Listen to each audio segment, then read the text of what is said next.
Welcome back to this latest episode of Japan's Top Business Interviews. I'm your host, Dr. Greg Story, President, Dale Carnegie Tokyo Training. My special guest today is Alberto Fochesato, who is the president here in Japan of Würth Industries. Alberto, welcome. Welcome. Thank you very much, Greg, for coming here today. Have a beautiful setup here in Shin Yokohama in our new office. Yes, beautiful new office. And just, some people may know about Würth, but may not know Würth Industries.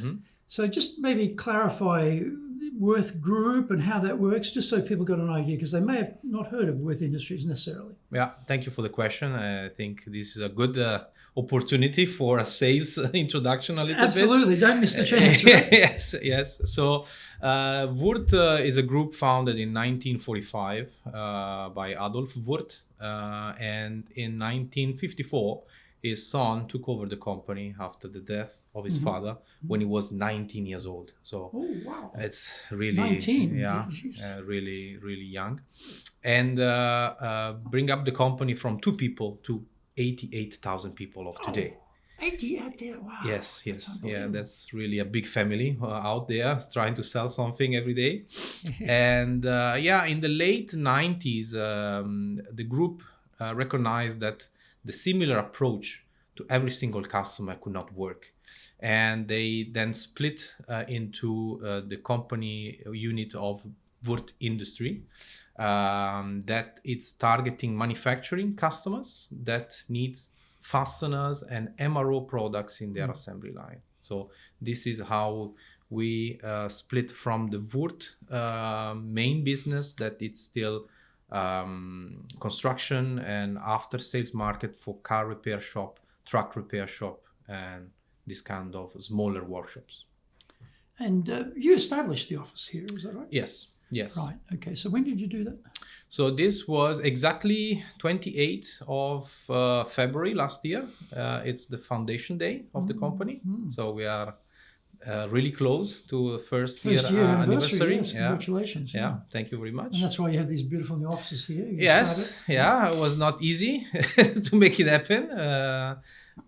But we, with a little bit of hard work and with a little bit more hard work and a little bit of luck, we made it happen. What about yourself? Alberto, you're Italian. You mentioned that to me, and you're now working for this German company in Japan.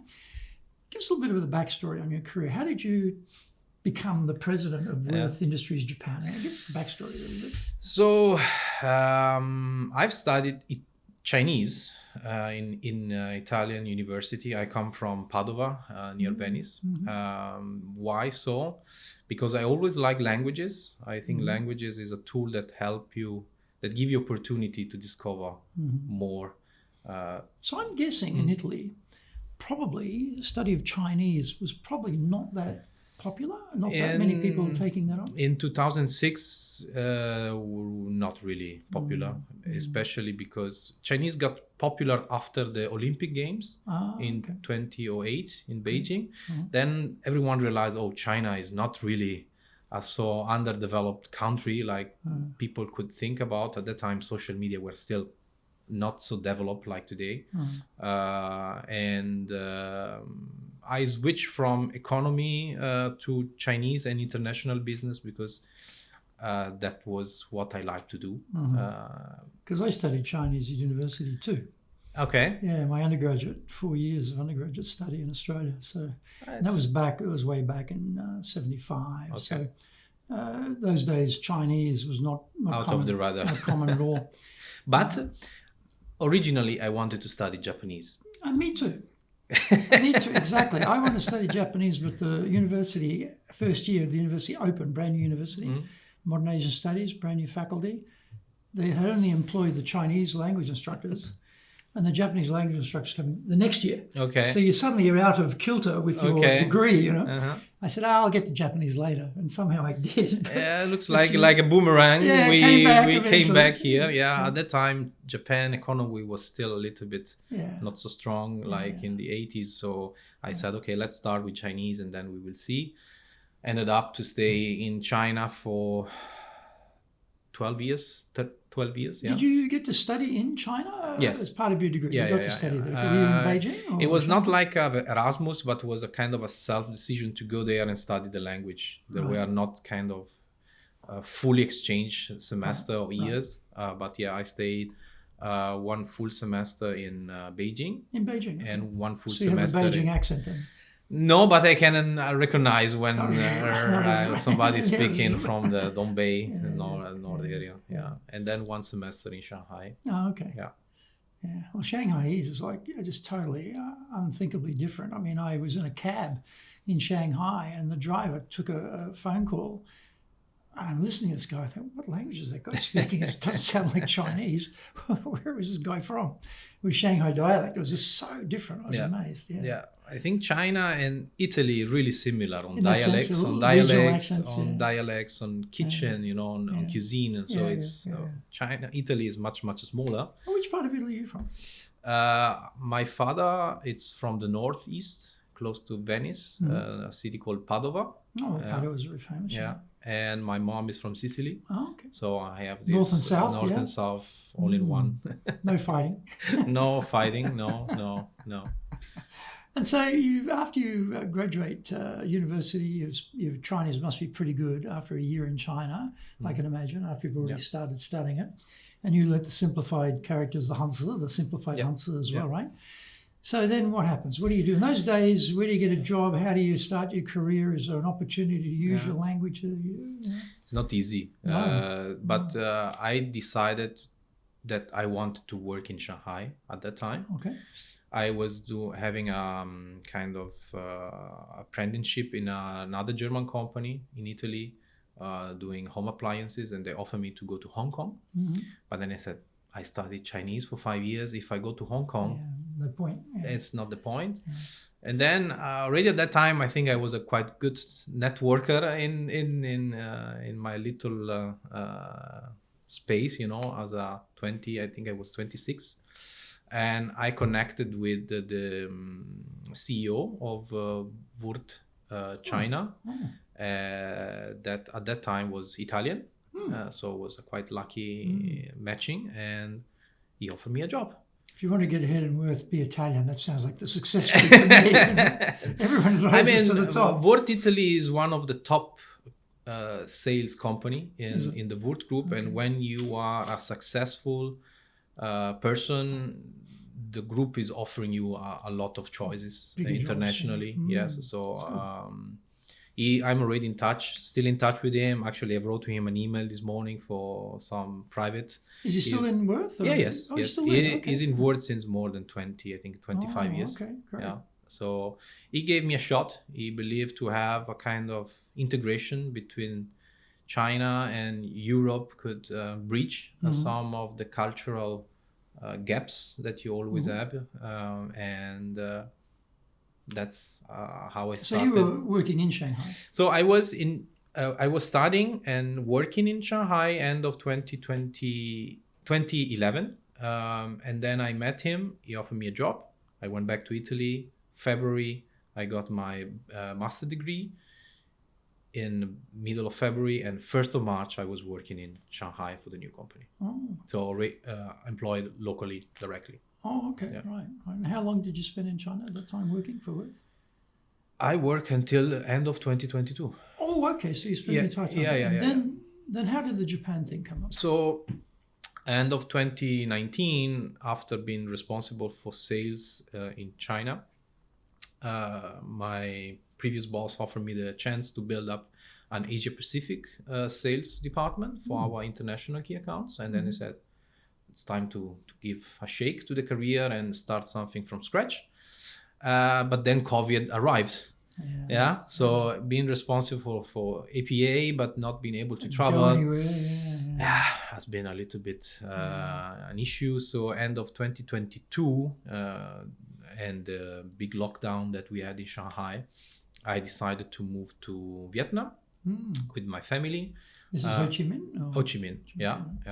To have a little bit more freedom to travel around Asia, and it was quite. But they had a pretty good lockdown in Vietnam too, didn't they? When I arrived, was already out. I think the lockdown in Ho Chi Minh ended early 2022. Oh, okay. Yeah. So when I arrived, everything was. Because I remember in the first part of COVID, it was really bad. They were really working hard on prevention. Yeah. And taking it really seriously. I remember that. Yeah. Yeah, and then it sort of got worse later. At the beginning it looked good, and then it got worse. I don't know what changed. I think Vietnam has many good things, but infrastructures could improved a lot. And I think HoChiMinh is also a big city, and when you do have the right infrastructure to handle such a pandemic, it's challenging. Yeah, as well in China. Don't get me wrong, but China has way more people to manage, I have to say. Yeah. Yeah, and so then how do you get out of... So during my APA Asia Pacific role, I always thought that the Japanese customers were way underdeveloped. So I said we need to cover this gap. So basically Japan's being served from Europe or being served basically from we did China? not have anything at the moment. That moment. Major underserving. Yeah. We had a local company here, Würth Japan. It was still doing a little bit business in our industry, but really little. But for me at that time, Japan was not even under the radar to open a company, but was mainly to develop business with Japanese customers in China, in Thailand, in India, in Vietnam. And especially in China, Japan and China, they don't have a really history that helps business relationship. But I think one of the things I really hate is generalizing, stereotyping. So I think I give a chance to hire a sales guy who speaks Japanese, a Chinese guy who speaks Japanese to cover the gap and see what happened. And what happened was a success, because we are a really successful company in terms of quality, products, total cost of ownership solution. So we don't want just to deliver a package to your warehouse, but we want to make your life of procurement, of manufacturing easier. So I can imagine a Chinese guy studying Japanese, probably studied here as well as an exchange student. Yes. Yeah. You know, there's a fair bit of government manipulation of the relationship depending on what they want to emphasize at any time. So he must be, I'm guessing, quite committed. He must be someone who is able to step out a little bit from usual flow of Chinese, politics, basically. And also part of an elite, because the number of Chinese who can go overseas to study is a tiny fraction of the population, of course, a huge population. So you sort of got the Chinese students tend to be quite elite people, I've found. They're very high level. And the ones who come here on government scholarships provided by the Japanese government, like Monbusho when I did it, Monbukasho now, again, tend to be, very high level people. So I'm guessing this guy must have been fairly capable. I think it's not only about the language itself, but how you match with the culture. You could speak perfect Japanese, but if you don't understand the culture, you're just a translator. So to make sales, to be a successful sales culture, I don't want to say it's more important than the language itself, but it go hands in hands. So that was the important factor of him being successful. And I think this was kind of the starting point of thinking about Japan as a market, because we all know how difficult it's to be successful in Japan, but only if you try, and you try in the right way, I think you can create something that in the long term, because we are not here to try to see how does it go in 2-3 years and then say goodbye. No, when Würth which happens quite a bit. But Würth, it's really a company that committing to the market. We tell to our customer, we will be here from now long term. So don't worry that we at one point we say, hey, goodbye, because in every country where we serving customer for more than 30, 20, 10 years, depending on the length of the life of the company. But, Japanese customers, though, I mean, they've seen it. Companies come in, like you just, go through this big long list of Western companies who come in here, big bang, it's going to be unbelievable, we're great, we're here forever. couple of years later, they're gone because the economics don't work, or they're losing money and they're not prepared to keep losing money, and they close everything down, sack everything, and the Japanese customers are like, there we go again. These foreigners are unreliable. So yeah, I'm sure you made those statements. Whether Maybe they believe it or not is a completely separate question, right? So, but there is that aspect of, yeah, okay, you come with a price. Yeah, maybe your price is competitive, but can I trust you? Are you credible? Are you reliable? Are you going to be around for the after-sales service? Are you going to be around long-term? Should we invest in this relationship with you? There's all that doubt is built in there. So, I mean, the only way of delivering that is to do it, right? And you can tell them what we did in other countries. They go, well, yeah, that's good. Japan's different. Yeah. So it's hard. That's not that easy. We can say it, but are they going to believe it? That's not so easy. I think sales job, it's difficult everywhere in the world. Yeah. Absolutely. So it's always you trying to convince somebody that they can trust you, basically. Yeah. No matter what products are you selling. Japan, because of its cultural peculiarity, it's a little bit more difficult in some aspects. In some other aspects, maybe it's a little bit easier. Just an example, China, the competition level in China and the price war, it's really tough. Yeah. So I think this aspect in Japan is slightly better. Yeah. Because everything in Japan is much more expensive. Yeah. So you cannot operate a business without a proper selling price, right? So I think it's some are better points, some are worse points. But to come back to your question on how I ended up here, basically when I was in Vietnam, this opportunity came up about, okay, let's open Japan. Let's open Japan. And then honestly, I never wanted to be managing director because I wanted to do sales. Oh. Yeah, I was always a kind of person that I want to engage with customer, I want to talk, and still like to handle my team, but I was more enthusiastic about customer. But how big's the team now? Now here we have 12 people. 12. And so you've done well, in just such a short period of time to go and find 12 people in this market. Well, congratulations, it's well done. Yeah. And how many are sales? So we have at the moment, if I count myself on sales, we have 4. And getting salespeople, extremely hard. I was having lunch yesterday with a fellow countryman of yours. He's in the luxury goods business. Okay. And they have stores. And he said, getting store staff and keeping store staff, so much more difficult than before. And I know myself trying to hire salespeople for my company, it's so much more difficult than before. So you've done very well. Yeah, thank you. Congratulations, you've done well. Thank you. Yeah, I think that's also my sales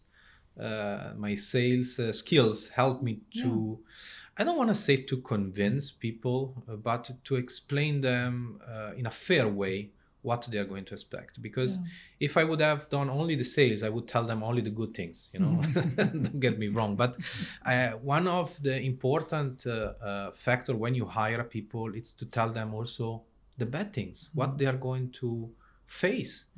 Because the thing I don't want to happen is a guy who after 6 months say, Alberto, it was nice to meet you, but was not what I was looking for. So the hiring process, no matter if it's coming from a headhunting or you find candidates on LinkedIn or through some friends, it's really important to understand their motivation, why they're here, and explain them the good and the bad things, so they can be prepared to accept the job in the best way. Well, these days, I've been hiring salespeople in Japan for 23 years here. And I look at the number of resumes I used to get, and these days, very few resumes, very horrible quality in many cases. And in fact, they're interviewing you because they have lots of options. That's the feeling. Lots of options. Just to go to the extreme other side, when I was trying to hire a sales in India, CVs are way too more. You receive 100 CVs in one day, basically. So it's a challenge also to find the candidate among so many options. But I have the same feeling that you just mentioned about that they are not the one needing you. you are more the one needing them. Absolutely. So, and I think it's correct, but the proportion, it's a little bit more on them, the weight of the, how to say, not the importance, but the discussion, it's having another dynamics, let's say, when you have the feeling of a good candidate. And particularly if we're after people who speak English as well, because we're global companies, we have, a need for having that capacity inside the staff. Then your pool of selection becomes even tighter and harder. And so the number of people speaking English is not rapidly increasing, although the population is dropping about 700,000, 800,000 a year. So, this is the future for you and I and anyone who's looking to hire people with some degree of English is not going to be brilliant. We are super lucky here in our company. Amongst these 12 people, we have 10 who can speak multiple languages. Wow, we have some colleagues who can speak Chinese, German, English, and Japanese. Some could speak Portuguese, Thai, English and Japanese. So everyone speaks Japanese except me, unfortunately. But this is something I'm trying to learn, because knowing Chinese and the characters, the kanji, is not a problem for me in terms of reading them. So we were lucky to find talents with English skills. Was not on purpose. That was not a mandatory requirements for them, but we ended up to interview and hire these candidates that maybe have a little bit more open-minded to join a new company in Japan. So, when you're, as you say, when you're hiring people here, brand new operation, it's a real sales job actually to convince them to give up something that's potentially established, stable, to take on the risk of something new. So you have to give them some vision for the future, to engage them, to want to take on that journey with you. So you must have done a very good job selling them on that vision. And, presumably they've all joined fairly recently? The first one was joining in April last year. Last year, right. So, and the last one was in November, and we have some who will join really soon. So as you say, it's there's two aspects, isn't there? There's the recruitment stage and then there's the retention stage. And the biggest nightmare is we train someone and then they leave. And this happened to me during COVID. I'd hired, because I'm an absolute guru, genius of business, I hired 4 brand new people in January 2020, just in time for COVID. A nightmare. So the cost went up and the sales went down. That was bad. But then, I trained and fed these people, and then, I've got one left out of that group that I hired over that period of time, and that's painful. So what are your strategies on the retention side of things to keep people motivated? Because as you say, it's one thing, we're effective in sales, we're effective in communication, we can inspire people. They come inside, then they have to deal with the client, then they have to deal with headquarters, they have to deal with other parts of the organization, and things get a bit more complex perhaps. So what's your strategy been to retain? And also I'm presuming you're going to add more people too. So how do you think about, recruitment's one phase, what about retention? So I think retention starts with the right recruitment, of course. And especially one of the things I really try to make it really clear and try to check why the person are here interviewing with me. What is the motivation? Because this is also a hint for the retaining. So what they value, why they would like to change job. Because you don't want them to change job when they're working for you, right? So this motivation will be also a kind of a guideline to remember when you are trying to have a conversation and make the retaining process to prevent them to leave. So I try always to remember who I hired by myself, in my management team, what are their important topics, why they join us. And this should be something, a guideline to help you by time to time to follow. And then it's to establish a kind of a company culture that the people fit in and they are kind of liking to come to the job, to the office. you know. That's really important. This is also why we invest in a nice office, yeah, where people can come, have But no one's lunch here today. together. Yeah. No one's here today, right? You said it's work from home. Yeah. Today. So is that how many days a week can they work from home? So we have 1 day a week. 1 day a week. Well, yes. Okay. Yeah. Right. So we are a little So you bit. put it in the middle of the week. So we are 1 week. It's on a fixed day, and 1 week is on their own choice. Oh, so okay. we balance a little bit. And then it's to try to develop in the company a culture that enable trust building. Yeah, trust building is really important and should always come top down. You know, the managing director, the manager, they need to show how to build trust. And I think it's really important. In our case, we have a quite international team, how to make the people engage in discussions. So if they trust each other, they are also more willing to have a kind of healthy conflicts, you know. If I believe something and I have a discussion with another person, I think if they trust each other, they try to work it out. So this create a kind of commitment in the team. Yeah. So when you create this kind of interactive and really not just that's the sales process, just enter into the rails and do your job. People feel it a little bit more interesting to come to the office and being engaged in the company.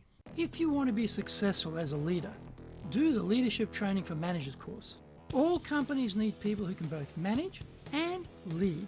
Leading people screams out for real skills in communication, dealing with all different types of people, being excellent at innovation, planning, delegation, handling mistakes, doing performance reviews really well, and inspiring and motivating the team. Do the Leadership Training for Managers course now in either Japanese or English. Leading is easy. Getting people to follow is the hard part. That is a great quote from Yogi Berra. Surprisingly, despite the complexities of leading here in Japan, everyone has to work it out by themselves. Foreign leaders want practical, applicable, expert advice. This is now available for the first time in history. Grab your copy of Japan Leadership Mastery on Amazon today and avoid the mystery, trial and error, especially the errors. It's interesting though, because, you know, in the last, or maybe it's since Trump got elected, I don't know, but in America, it seems that the wave is to get forcing people, you know, you come back to the office or you can quit, you know, like they're really squeezing that down. Not every company, but you see a change, right, compared to before. There were outlier companies before, big companies who said, no, we're coming back to the office. And then recently, there's been quite a acceleration of that. So, you know, in my case, a couple of weeks ago, I said to the sales team, okay, we're all back in the office every day.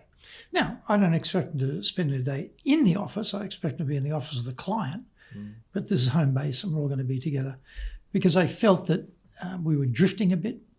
I felt we were drifting a bit apart, and, you know, I felt also maybe the discipline, you know, maybe the discipline could be tightened up a bit too. There's sort of a discipline of having to get up in the morning. You know, ladies got to put the makeup on, get dressed. You know, the guys have got to get out of the house, get on the trains and get down there. It's just sort of tighten things up a bit. And it's unrelated to what's going on in America. That's just purely what I'm looking at it. But, you know, we had basically work as you wish, you know, whenever you wish, as a complete freedom. And I've sort of flipped it the other way. It just made it a bit tighter. But, you know, I guess there's arguments to and fro. I think COVID changed everything. Yeah, during COVID you had to work from home because safety, healthy regulation whatsoever. But I think after COVID ended up, we just continue in the same way. Why? I don't know. We were just maybe used to it. Things at that time were still going wrong, really good after the bump back. So from last year, things changing. Yeah, sales going down, economy is going down. Everyone a little bit panicking, and they say, where is my team, what they're doing? So you start always to look more internally what's happening when the things are going a little bit worse. But for me, it's more linked not to numbers, because here we just started. It's to create the company spirit. You could not create a team without having the team working together. And when you don't have a team, you have single player, and single player, when they are good, maybe they join another team because the company maybe pay a little bit more. And the thing is, the single player hasn't got any friends at work. They don't have any deep connections with the people they work with because they're in isolation. And that happened with one of my team. She's joined us and spent the entire working time with us in her bedroom at home with the parents in Shinjuku, you know. And then she quit after 3 years and went and joined another big company. And I thought about that. I thought, well, you know what? Yeah, she never really connected with anybody in the organization because we were all isolated. And she joined just at the time before COVID broke out in January 2020. And I thought later, that was my mistake. I didn't do a good enough job of, you know, welding the team together in isolation. We used to do stuff online, but it's not quite the same. It's not the same. But, you know, that's my first pandemic, so I'm going to, you know... Hopefully the last one. Hopefully the last one. I'm going to learn from that experience, hopefully. Do a better job if we have another one. But, yes, that is an issue. What about in terms of idea generation? Because you've got a very multinational team here. You're also, you know, very multinational in your experience. So that's a very rich group. And you've probably by far have the strongest connection to the organization, to the business, because you've been doing it longer than everyone else. So you're bound to have a lot of ideas of your own about what we need to do in Japan. What have you found, be it in your previous work in China or here, particularly here, that works well to get ideas from the team? Because if they've been working here, they've got experiences too, and they've got connections too, which may not be exactly the same business, but still there may be some parallels or some lessons learned there. But what have you instituted to try and get ideas to bubble up to you? So working for a German company, we have a lot of strict process. Yeah, we work on SAP. We have internal process for many different procurement, sales controlling, and so on. And you tend sometimes to just stay in the box, you know. I don't like the word of thinking outside the box. I like to make the box bigger. Okay. Yeah. So we still need to stay in the box, but just make it bigger. Is this your version of Kaizen, sort of continuous improvement? We're not going to jump outside of the box and do something else. We're just going to make the box bigger, better, more beautiful. Yeah, exactly. Let's make the box bigger means that, you know, this is how we do it. We cannot 100% copy paste everything from Germany to any other country in the world. It's impossible. It will not work, especially in Japan. So said that, this is also what I told to my colleagues. You know, we have to follow some strict things that we cannot change, but in some other parts of our job, we can find our own way. And this is how we should spend our time in. And it's really important that you set up the tone at the beginning. So what is the expectation? Because if you tell the people that we have a vision, this is where we want to go, you have also to tell them to bring up ideas in how to reach this vision quicker. Otherwise, people fell into this Shinkansen rail tracks and they just go where the company want them to look into. So you need to tell them that they need also to bring up ideas. If they come with problems, bring up 2 or 3 possible solutions that we could look into. And especially in a new established company, this situation are quite common. So if you have people who can trust each other and they are open for contributing in the company with their own ideas, I think the commitment and the motivation and engagement level is really high. And do you have any formal processes for ideation of finding new ideas, or is it a ad hoc type of arrangement? How does it work? So I think the most important tool, let's say, for idea creation is communication.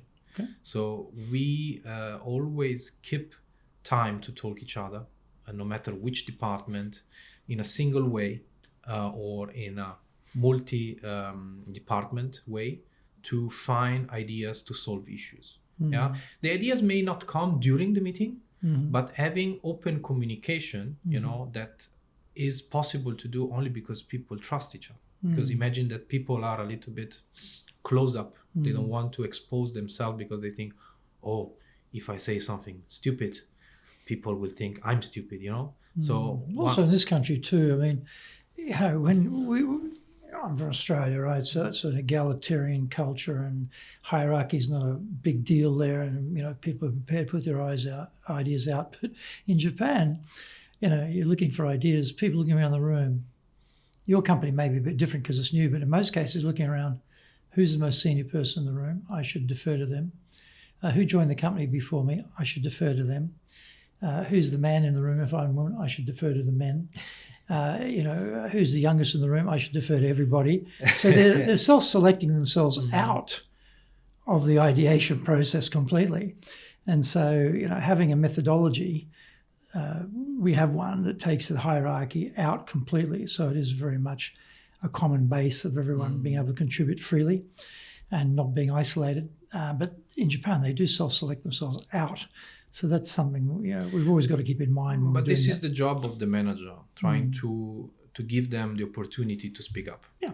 So during the meeting, I tend to speak really a lot. I'm unfortunately this kind of salesperson. So, but knowing my weakness, you're also Italian. So yes, I'm also that's Italian. That's another factor for sure. So, but knowing my weakness, I also try to acknowledge it and try to step back, try to give opportunities to ask questions. So I got better from 10 years ago. So and this is also how I tell my managers to try to make the team involved in the discussion, no matter what they say. Could be interesting, could be not so interesting. They could be having a good contribution or not. But the most important thing is that people are committed to what we discuss, to the idea that we bring on the table. And if you are committed, then the results, the accountability will follow in a much easier way. Also, we found with Japanese, if you say to Japanese people, what's your idea? You could do that in Australia. And someone will have an idea, or I haven't got one at the moment, they'll deal with it. But for Japanese, as I said, when you hit them with that question, their brain is on fire, scanning the room. Oh, should I talk? Well, who's this more senior? Oh, that's a joined before me. Oh, that's a man. Da, da, da. All this calculation is going on instantly. Plus, they're thinking, if I say something stupid, everyone will realise I'm stupid. So the best thing is to say nothing, protect my brand, protect my face. But if you say to people, okay, just take a few moments, just write down your thoughts on this particular point, and you give them a little bit of time to think about it. They write something down. You never say, what's your idea? You say, Alberto, what did you write down? And they will tell you with no hesitation, no fear, no face loss, nothing, because you've given them time to think and they had a chance to write it down. So they've got, okay, I've written it down so I can tell you what I wrote down. Such a difference, as opposed to what's your idea is very aggressive in a way for Japanese culture. So I think we will find that works well. It's important to establish a process for those kind of people that could be Japanese, but they could be also Chinese. Maybe in Italian the proportion is a little bit lower, but I don't like, as I said, I don't like to generalize. But I think you need to recognize who is your team, what are their strengths and weaknesses, and if they're a little bit introverts or because of culture or because of other reasons, you should try to make this weakness get better a little bit, and instead of asking questions during a meeting with 10 people, start to ask questions one-to-one. Make it a little bit smaller environment, make them know that there are no stupid questions, there are not stupid inputs, especially in a new company, and help them to grow, especially if they are young. They will see that they can get out of their comfort zone and try something new. Which for Japanese particularly is not such an easy thing, because the whole life has been stay right within a very narrowly defined comfort zone of what is acceptable behaviour. And we, come in as foreigners and say, let's break that up and let's get out of our comfort zone here, folks, and take some risks. And they're like, No, I don't think so. But certainly, I think there are no stupid ideas is a good starting point. And we do a lot of brainstorming, facilitation for companies, and I say to people, look, my crazy, unrealistic, impractical idea may stimulate somebody else who takes that and says, that's never going to work. But if we tweak it this way, yeah, maybe we could do something with it. And that spark of an idea would have never originated without that first input. So have no fear of something that may be seemingly impractical or seemingly unrealistic or seemingly a bit crazy, because that may help someone else. So you put it out there. But so when we tell people like that, they feel more comfortable. You need to have different team members. Somebody is a little bit more extrovert and having this spark of idea that other people think is crazy. You have some people who can verify if it's feasible to make it happen. Somebody who is making it happen, So there are different. You need to have if in my team everyone would be like me, then it would be really, really difficult. But that's why a leader should also kind of identify, how is the team is composed, and try to keep a little bit of balance in the different departments. That's really important. And you've hired people to come and work here on the basis that they can trust you, the basis they can trust what you told them about Würth Industries and what you told them about the company, and indirectly about trust you as the boss. So what have you found has worked well? I know it's a very short time for the company. Since April last year, you hired your first employee, so it's not long, but what are you doing to maintain that trust or build that trust with the team? Okay. So first of all, again, communication is essential. We need always to have time to talk. So we have always a monthly talk. That it's the time that it's for the employee to come to me and talk what's going on. It could be work related. It could be personal. So this is one-on-one every month? Every month, yes. Right. Yeah, we do this. Of course, we talk every day in the company. But it's important to have a fixed time for the employee to talk with their manager.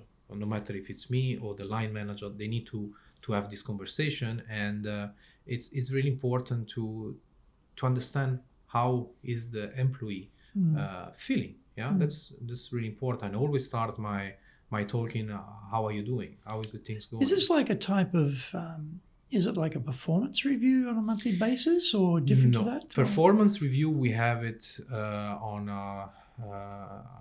middle year and year end. Okay, twice a year. So for example, now it's February. We already have with the line manager our target for 2025. Some are measurable, some are not measurable. And to set priorities. So, we are working, we need to set up tasks and priorities so we can have a fair review, because during the year, many things can jump in and drive away the focus from the priorities. So we set down these topics and we review in June, July. And this then will be the performance review for the year end. That's the German approach to the review, but it's also kind of a fair way to review things. And during the every month, you have a kind of everyday talk with somebody, but then you need to have a monthly talk to sense a little bit how the things are going. And I found this really useful for the first 6 months of the company, where people, they were really not happy. You can feel it. You can see that there is tension, and you as a manager should try to put down a little bit to keep them engaged in the company, to let them speak out. When you have a problem, if you are able to speak it out, you feel already better a little bit. So it's important to have a good empathy and to have a good approach, because you could have a good empathy, but the wrong approach. So I learned how to adjust a little bit my approach also here in Japan. What adjustment did you make? So I think as a European, sometimes we are way too direct. And when I work in China, I was maybe a little bit too quick doing things. Yeah. So China moves fast, though. Yeah. You know, the pace of yeah. business in China, you can't be lackadaisical and taking your time there. Yeah, it's so these two things put together, direct and fast, in Japan, it's not a really good matching. Not a good combination. Yeah. So I acknowledge this. I knew it already, so I had to balance a little bit my tunes, and the frequency. And when I found the right way, I'm still different. I'm still not Japanese. I'm not Asian, but I understand the people a little bit better and the different people in my team. So it's important to engage in the right way. But I think people also like when you have a boss who want to listen. So it may be a little bit too direct for them. So the first reaction could be, it's something that I never had before. But in another way, it's a way to stay committed in the company, to bring up the topics and not just keep everything inside and have the steam that at one point will let you jump out of the company. What about culture? Because, you've got a blank sheet of paper here in Japan, which is a rare opportunity in your career, because mostly, and I've had that experience in Japan too, starting with a completely blank sheet of paper, brand new office from zero. And that's a rare chance to have that. Mostly we're inheriting people that other people have chosen. And there's an existing culture that's been already established. Of course, we influence the culture, but what did you think about what sort of culture? Because here you work for a very, as you described it, well-organized German company. You're coming from Italy. Yeah. Right, so it's got a certain, panache and pizzazz about it, different. You've been working in China, a big part of your career. In Vietnam also. Yeah, and that gives you another viewpoint on things. And so then you have yourself, how you are as an individual. So what have you done about establishing the culture of this organization? So Würth itself has a strong company culture based on to be thankful to every people in the company, outside the company, to be open, to be curious, respectful, humble. So these are the core values in the Würth group. Yeah. And these are also what I like to transfer here in Japan. Maybe some of these core values go a little bit higher or in kind of priorities based on the culture where you are. And I found really interesting that some of my team who joined had some issues in the past that the company was not really showing appreciation.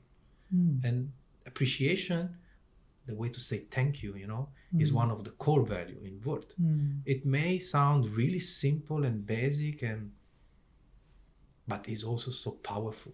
I find that interesting. Yeah. This is my biased opinion here because I don't work in German companies, but my feeling of talking to German executives and dealing with them through the German chamber, they're extremely businesslike, direct, highly disciplined, and very focused. And the expectation that you would be thanking someone for doing their job doesn't seem to be a highlighted priority for most of the German business people I talk to. And they sometimes talk about this, in Japan being a bit different. And so it's interesting that German company has come up with the idea of appreciation as one of the core concepts. Now, Dale Carnegie, begin with honesty, appreciation as one of the basic principles of Dale Carnegie. And he was American from New York, which is more incredible to me that he came up with that. But it's interesting that that is one of the core cultures here. And I think for Japan, that's a good culture to have, right? Maybe it fits nicely. Maybe that's one of the reasons why we are successful in hiring people. And I think it's a core value. Even last year, we had a global campaign on thank you, sending thank you cards to all our business partners, not only customers, but all business partners, suppliers and vendors as well. Yeah. So that's really really important for us. And personally, a part of the company culture of Würth is curiosity.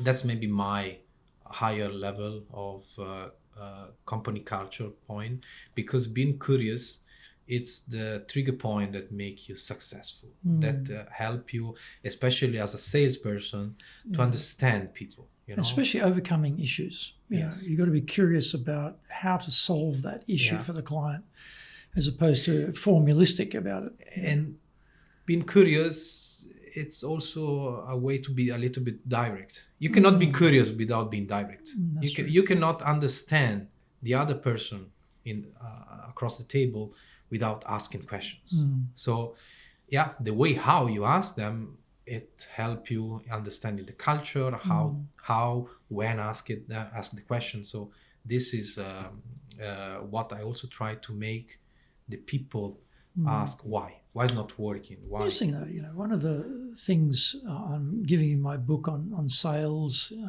in Japan, and one of the things that comes out here is that the vast majority of salespeople are not trained, same as everywhere else in the world. And the vast majority of Japanese salespeople are constantly pitching solutions, and they're not asking questions. And that's because they see the hierarchy of the buyer, like we say, the buyer is king. In the Anglo-Saxon world, I don't know about Italy, or how do you think about the buyer in Italy? Where do we say king in English, but what do you say in Italian? I wonder, how do you see it?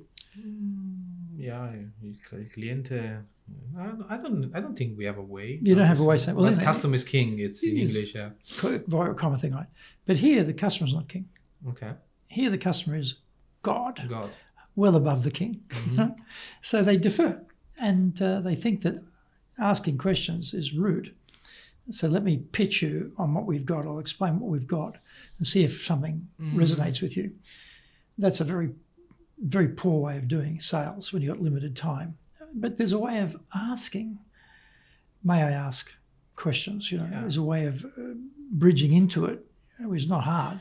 But a lot of Japanese salespeople don't do that. So I think there's a big gap here around that area. But anyway, you'll see that. Tell me what you think when you read my book. But I find that interesting. What about, based on your experience so far, you've opened a brand new operation in Japan. As I say, there are just not that many people in the world, right, in the world, Alberto, who can say, I opened a brand new operation in Japan. It's just not that many. And so you've done something very rare, and you've got a lot of experience from that. If you were going to give some advice to someone who said to you, hey, Alberto, I'm being sent to Japan to start my operation in Japan, what advice would you have for them? That's a good question.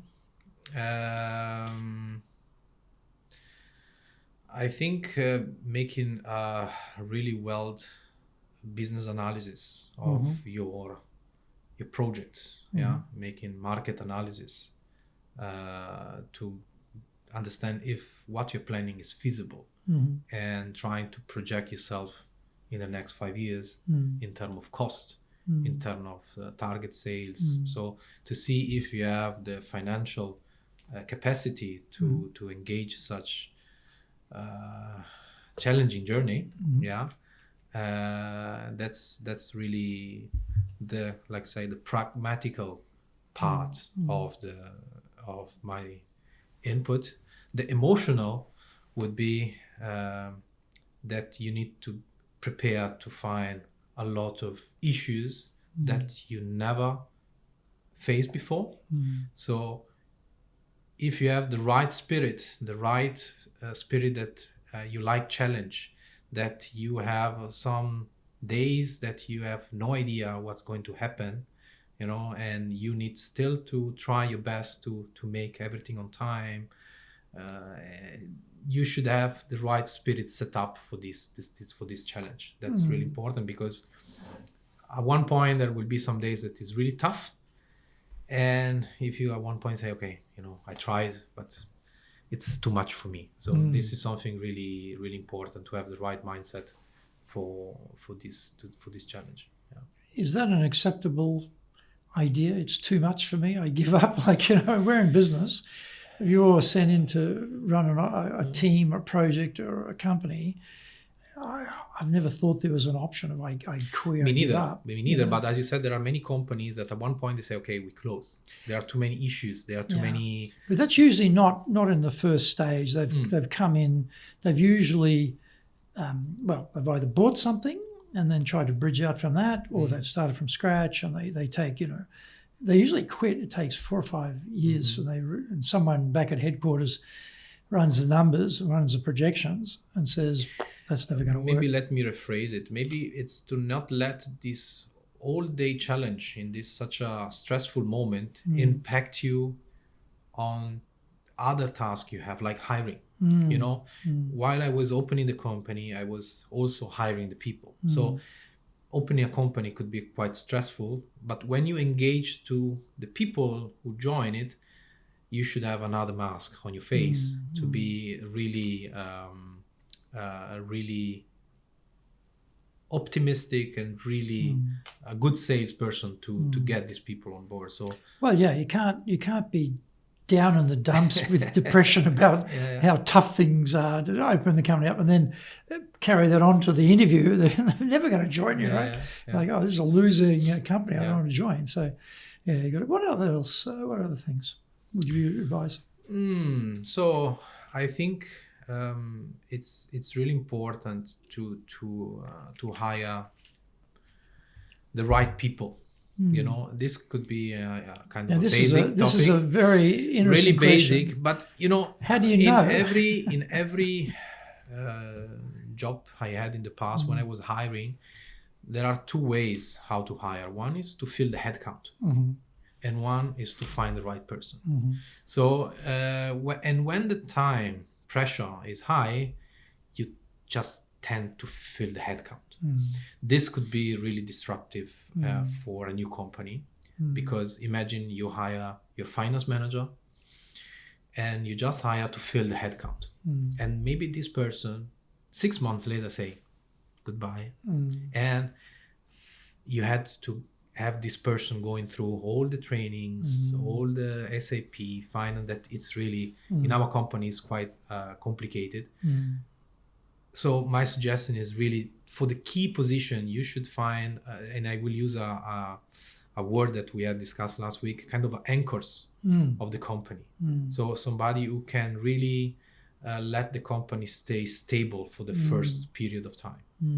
So this is really, really important, in my opinion, to have a good, solid ground where you can build up your company. Yeah, I agree. And how about your Japanese language study? How are you doing that? So I would like to have a little bit more time, but basically I listen podcast in the car. It's really nice.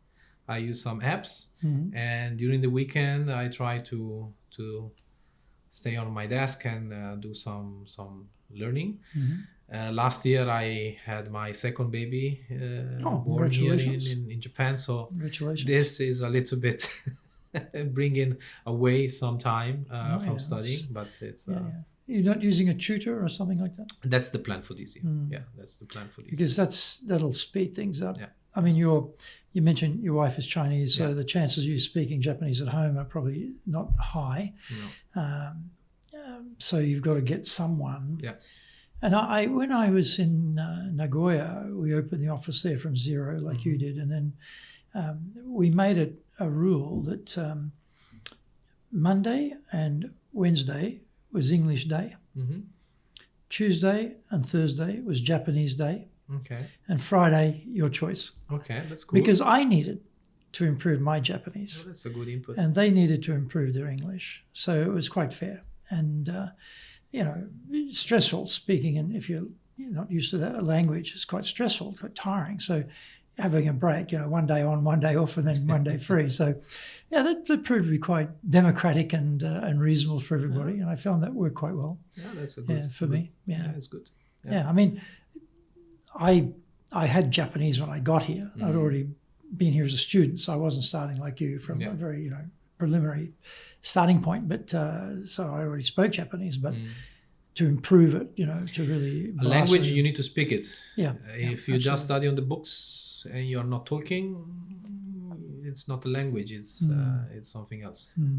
So Alberto, what's your definition of leadership?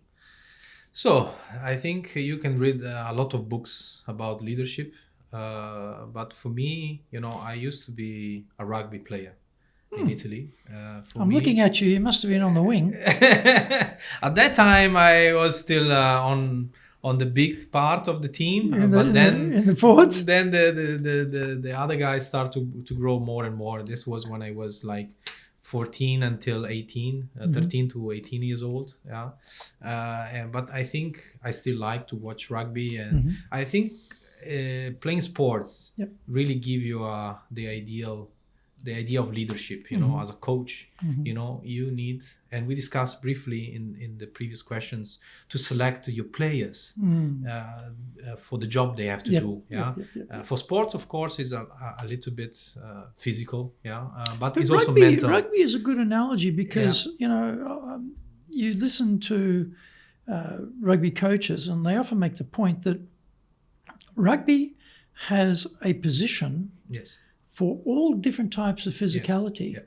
Big, heavy guys, light guys, medium-sized guys, fast guys, not so fast guys. It's one of those rare sports that it actually carries over quite a lot of opportunities for different types of people rather than just the one type. That's why I wanted to bring this analogy into this question. It's and because I played by myself, so it's really important that you have a cohesive team. You know, in rugby, you cannot have the Cristiano Ronaldo shooting and winning. It's impossible to win a game by the best player. So you need really a good strategy. The vision is clear. You need to win. You need to bring the ball at the end of the other side of the field. So how you do it, it's a really important strategy amongst the team that need to work really well together. So for me, leadership is to have a coach that is able to bring the right team together to set up the right strategy. And by doing that, you need to have fun as well. Okay. Well, Alberto, thank you very much. It's been very interesting, and good luck with what you're doing here. I know starting a brand new operation in Japan from zero is very challenging, but you know, you've done well to get so many people so quickly in the space of time, given the difficulty of hiring people and finding people. So good luck with that. I hope it goes well. Thank you. Thank you very much, Greg. Thank you. So join us again for our next episode of Japan's top business interviews.